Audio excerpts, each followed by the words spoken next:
اپنے گھر سے نکل گئی۔ مجھے کچھ علم نہ تھا کہ میں کہاں جا رہی ہوں۔ یہ سب چیزیں مجھے صبح اٹھنے کے بعد یاد تھی کہ میں اپنی زندگی میں کیا کر چکی ہوں، لیکن اس وقت ایسا محسوس ہوتا تھا جیسے مجھے کسی نے اپنے قابو میں کیا ہوا ہو۔ میں سیدھا سیدھا چلتی ہوئی اس پنڈت کے پاس پہنچ گئی اور جا کر اس پنڈت کی گود میں سر رکھ کر لیٹ گئی۔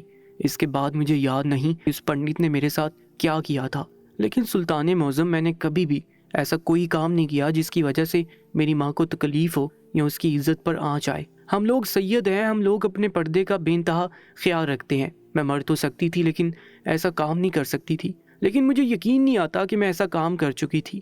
صبح کے پہر جب میری آنکھ کھلی تو میں ہمارے گاؤں کی ندی کے کنارے پڑی ہوئی تھی۔ وہ تو اللہ کا لاکھ لاکھ شکر تھا کہ اس وقت گاؤں کا کوئی بھی افراد اپنے گھر سے باہر نہیں نکلا تھا، نہیں تو مجھے بہت سے لوگ بے پردہ دیکھ لیتے۔ میں فوراً ہی اپنے گھر کی جانب بھاگی۔ میری ماں پریشان حال بیٹھی ہوئی تھی، ان کو بھی اس بات کا علم نہیں تھا کہ میں کہاں جا چکی ہوں۔ انہوں نے جب مجھے دیکھا تو وہ مجھ سے سوال کرنے لگی، لیکن میرے پاس جواب دینے کے لیے کچھ نہیں تھا۔ ایسا محسوس ہوتا تھا جیسے میں اپنا سب کچھ ہار گئی ہوں۔ میں اتنے سالوں سے جو اللہ کی خاطر پردہ کر رہی تھی، خود کو چھپا کر اپنے محرم کے لیے رکھ رہی تھی، اس ایک رات میں ہی میرا سب کچھ لٹ گیا۔ میں برباد ہو گئی۔ میں بالکل چپ ہو گئی تھی، میرے پاس بولنے کے لیے کچھ نہ تھا۔ میری ماں مجھ سے بار بار سوال کر رہی تھی لیکن میں ان کو کچھ نہیں بتا پا رہی تھی۔ وہ دن میرے لیے کسی اذیت سے کم نہیں تھا۔ اگلے روز ایک بار پھر وہ آدمی ہماری دہلیز پر کھڑا ہو کر میرے 3 بال مانگ رہا تھا۔ میری ماں نے اس کو ڈانٹ پھٹکار کر بیچ دیا کیونکہ وہ اس بار میرے بال نہیں دینا چاہتی تھی۔ لیکن نہ جانے مجھے ایسا کیا ہوا کہ وہ جیسے میری دہلیز سے نیچے اترا، میں نے اسے آواز دے کر روک لیا اور اس کو اسی پہر اپنے بال کاٹ کر دے دیے۔ میری ماں مجھے حیرت سے دیکھ رہی تھی کیونکہ میں اس وقت اپنے ہوش میں ہی نہیں تھی۔ اس کو بال دینے کے بعد میری ماں نے مجھ سے بہت سے سوال کیے۔ وہ مجھ پر چیخی چلائی، غصہ کرنے لگی کہ تم نے اس کو بال کیوں دیے۔ لیکن سلطان معظم، اس آدمی کو جب میں بال دے چکی تھی اس کے بعد مجھے ہوش آیا تھا، لیکن اس سے پہلے مجھے محسوس ہوتا تھا جیسے مجھے کسی نے اپنے قابو میں کیا ہوا ہو۔ سلطان صلاح الدین ایوبی رحمۃ اللہ علیہ اس لڑکی کی کہانی بہت غور سے سن رہے تھے۔ وہ مزید کہنے لگی، جس طریقے سے پہلی رات میرے ساتھ ہوا تھا کہ میں اپنا ہوش گنوا بیٹھی تھی اور بنا کسی کی بھی پرواہ کیے بغیر اس پنڈت کے پاس چلی گئی تھی، دوسری رات بھی میرے ساتھ یہی ہوا تھا، اور دوسری رات میں اپنے گاؤں کے بڑے کنویں کے پاس پڑی ہوئی تھی۔ میرے کپڑے جگہ جگہ سے پھٹے ہوئے تھے۔ میں جب اٹھی تھی تو میرے جسم میں ایک درد کی ٹھیس اٹھ رہی تھی، مجھ سے بالکل چلا نہیں جا رہا تھا۔ ایسا محسوس ہوتا تھا جیسے مجھے جانوروں کی طرح نوچا گیا ہو۔ میرے وجود کو، میری عزت کو تار تار کیا گیا۔ وہ پنڈت نہ جانے میرے ساتھ ایسا کیا کرتا تھا رات کے پہر کے، مجھے علم ہی نہیں ہوتا تھا کہ میں اس کے پاس پہنچ جاتی تھی۔ لڑکی کی آنکھوں سے آنسو متواتر بہہ رہے تھے، جبکہ سلطان خود اس کی کہانی کو سن کر آپ دیدہ ہو گئے تھے۔ انہوں نے اس لڑکی کی جانب دیکھا اور کہنے لگے، کیا وہ اب بھی پنڈت تمہارے پاس آتا ہے؟ وہ کہنے لگے، جی سلطان معظم، وہ ہر بار ہماری دہلیز پر میرے بال لینے کے لیے آتا ہے اور میں بنا کسی کی بھی پرواہ کیے بغیر اس کو 2-3 بال دے دیتی ہوں، اور جب میں اسے بال دے دیتی ہوں اس کے بعد ہی مجھے ہوش آتا ہے کہ میں کیا کر چکی ہوں۔ انہوں نے ساری رودات اس لڑکی کی سنی اور کافی دیر تک وہ خود پریشان ہو گئے کہ ایسا وہ انسان کیا کرتا ہے جس کی وجہ سے اس لڑکی کو ہوش ہی نہیں رہتا۔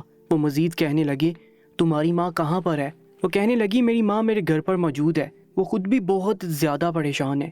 میرا ابا بھی ہم لوگوں سے اب بات نہیں کرتا اور ان کے لیے ان کی عزت سب سے بڑھ کر تھی، اور میں اپنی اس غلطی کی وجہ سے اپنی عزت گنوا چکی ہوں۔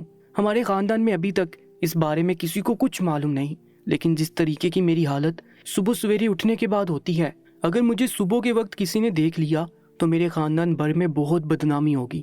میری منگنی ہو چکی تھی، کچھ مہینوں بعد میری شادی ہے۔ سلطان معظم، مجھے انصاف چاہیے، اس لڑکی سے پناہ چاہیے۔ اس کا جب دل چاہتا ہے وہ میرے پاس آتا ہے، مجھ سے میرے سر کے 3 بال مانگتا ہے اور رات کے پہر اپنی ہوس کو بجھاتا ہے۔ میں برباد ہو رہی ہوں۔ سلطان معظم، میں نے آپ کے بارے میں بہت سنا ہے کہ آپ ہر کسی کی مدد کرتے ہیں، کیسا بھی معاملہ کیوں نہ ہو، آپ کسی کو بھی ایسے اکیلے تنہا نہیں چھوڑتے۔ مجھے اسے ہندو پنڈت سے انصاف چاہیے۔ کافی دیر تک سلطان خاموشی کے ساتھ اس لڑکی کی گفتگو کو سنتے رہے۔ وزیر ان کے پاس ہی کھڑا سب کچھ سن رہا تھا، لیکن ابھی وہ کچھ بول کر سلطان کی نگاہوں میں برا نہیں بننا چاہتا تھا۔ سلطان نے اس لڑکی کی جانب دیکھا اور کہنے لگے کہ اگر اب آج کی رات وہ تمہارے پاس آتا ہے اور تم سے سر کے 3 بال مانگتا ہے تو تمہیں خود پر قابو رکھنا پڑے گا۔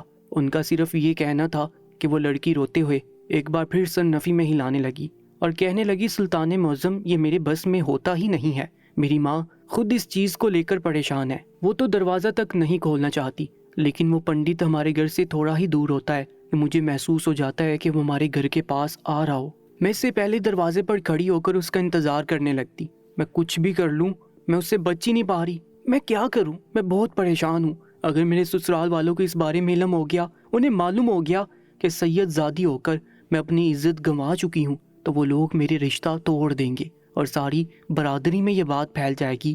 سب لوگ یہی بولیں گے میں ایک اچھی لڑکی نہیں ہوں، میں نے اپنے باپ کی عزت کو رون دیا، میں بے گناہ ماری جاؤں گی۔ اس لڑکی کی کہانی بہت دکھ بڑی تھی۔ انہیں اس پنڈت پر بہت غصہ آ رہا تھا کہ وہ ایسا کام کیسے کر سکتا ہے، لیکن انہیں ایسے کہانی پر یقین بھی نہیں آ رہا تھا۔ وہ حیران بھی تھے کہ ایسا کیسے ہو سکتا ہے کہ کوئی شخص آئے اور سر کے 3 بال لے لے اور اس کے بعد بال دینے والی لڑکی اس آدمی کے پاس خود چلی جائے۔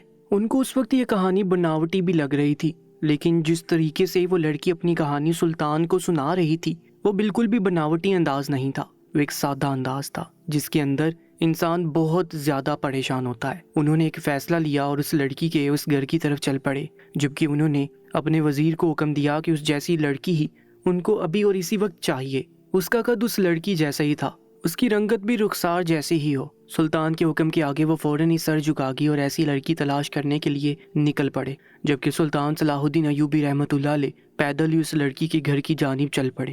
وہ اس لڑکی سے بہت سی باتیں کر رہے تھے، لیکن وہ خاموشی سے سر جھکا کر ان کو جواب دیے جا رہی تھی۔ ان کو اس لڑکی سے بہت اپنائیت سی محسوس ہو رہی تھی۔ ایک تو وہ اس پورے گاؤں کو مسلمان کرنا چاہتے تھے اور عین اسی وقت انہیں ایک مسلمان ٹکرا گیا تھا، اور وہ بھی ایک سید زادی۔ ان کا دل اس کا لڑکی کی جانب سے بہت خوش تھا، لیکن اس کے ساتھ ہوئی اذیت ناک کہانی کی وجہ سے وہ اپنی خوشی بیان نہیں کر سکتے تھے۔ سلطان صلاح الدین ایوبی رحمۃ اللہ علیہ اس لڑکی کے گھر کے پاس آ گئے تھے۔ وہ گھر بہت چھوٹا سا تھا، چھوٹا سا برآمدہ، چھوٹا کچن اور ایک کمرے پر مشتمل وہ گھر ان کی پوری کل کائنات تھا۔ سلطان صلاح الدین ایوبی رحمۃ اللہ علیہ کافی دیر تک اس گھر کے اندر بیٹھے رہے اور اس کی ماں سے گفتگو کرتے رہے اور اس پنڈت کے بارے میں ساری جانکاری لیتے رہے۔ تھوڑی دیر بعد اس لڑکی کا باپ بھی آ گیا اور سلطان کو وہاں دیکھ کر ٹھٹک گیا تھا، لیکن جلدی اپنی حیرت پر قابو پا کر اس نے دریافت کیا تو سلطان نے اس آدمی کو بہت طریقے کے ساتھ اپنی بات سمجھائی تھی۔ ان کے بولنے کا انداز، ان کے سمجھانے کا انداز اتنا اچھا تھا کہ وہ آدمی جو اپنی بیوی اور بیٹی سے بدزن ہوتا جا رہا تھا، اس نے فوراً ہی بے ساختہ اپنی بیوی اور بیٹی کو گلے سے لگا لیا تھا اور ان کا ساتھ دینے پر آمادہ ہو گیا تھا۔ تھوڑی دیر انتظار کے بعد وزیر ایک لڑکی کے ساتھ ان کے گھر کے اندر داخل ہوا تھا۔ وہ لڑکی بالکل رخسار کی جتنی لمبی اس کی رنگت جیسی گھوڑی تھی۔ انہوں نے رخسار کی جانب دیکھتے ہوئے حکم دیا کہ اپنا ایک لباس اس کو دے دو۔ رات کے پہر جب وہ آدمی آئے گا تو تم ایک کمرے میں بند ہوگی، باہر سے تمہارے کمرے کے اندر تالا لگایا جائے گا، اور جب وہ آدمی اس لڑکی سے بال مانگے گا تو وہ اپنے بال نہیں بلکہ ایک گدی کے بال دے گی، اور اس کے بعد ہم دیکھتے ہیں کہ آخر وہ ایسا کیا کرتا ہے جس کی وجہ سے تم بے قابو ہو جاتی ہو۔ سلطان کے اس منصوبے کو سن کر سب لوگ ہی متاثر ہو گئے تھے اور فوراً ہی سلطان نے گدی کے بال بھی منگوا لیے تھے۔ اس لڑکی کو اس گھر کے اندر چھوڑ کر وہ باہر آ گئے تھے۔ انہوں نے پورا دن گاؤں میں گزار دیا تھا۔ شام کے پہر وہ آدمی جو ہندو پنڈت تھا وہ رخسار کی دہلیز پر ایک بار پھر آ گیا تھا، لیکن اس سے پہلے رخسار کی ماں نے اس کو ایک کمرے کے اندر بند کر دیا۔ جب وہ ان کی دہلیز پر آیا تو وہ فوراً ہی لڑکی جو وزیر اپنے ساتھ لایا تھا اس پنڈت کے پاس آ گئی۔ رخسار اس کو سب چیزیں سمجھا چکی تھی کہ اس کو کس طریقے کا رویہ اختیار کرنا ہے۔ اس نے اپنے طریقے سے ہی رخسار کو سمجھ کر اس سے بال مانگے تو اس نے بنا کچھ سمجھے اور بولے گدی کے وہ تینوں بال اس آدمی کو دے دیے۔ وہ بال لے کر وہ آدمی ایک پل وہاں نہیں رکا تھا اور وہاں سے چلا گیا، جبکہ کمرے کے اندر موجود رخسار باہر آنے کے لیے تڑپ رہی تھی۔ سلطان بھی اس منظر کو دیکھ رہے تھے۔ تھوڑی دیر بعد جب وہ آدمی اس کے گھر سے تھوڑا دور چلا گیا تو رخسار ٹھنڈی ہو کر زمین دوز ہو چکی تھی۔ فوراً ہی اس کی ماں نے اس کو ہوش دلایا تھا۔ اب ان سب کو رات کا انتظار تھا۔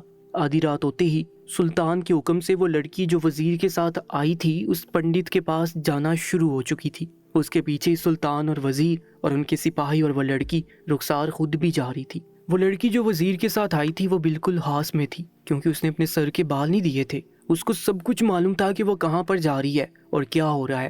وہ لڑکی جب اس جگہ پر پہنچ گئی جہاں پر اس پنڈت کا حجرہ تھا، سب لوگ ہی سامنے ہوتے اس منظر کو دیکھ کر حیران رہ گئے۔ رخسار کی تو باقاعدہ چیخ نکلتے رہ گئی تھی، جبکہ سلطان صلاح الدین ایوبی رحمۃ اللہ علیہ بھی ماتھے پر بل ڈالے سامنے کے منظر کو دیکھ رہے تھے۔ وہ پنڈت بیچ میں بیٹھا ہوا تھا اور اس کے ارد گرد بہت سے دیے رکھے ہوئے تھے۔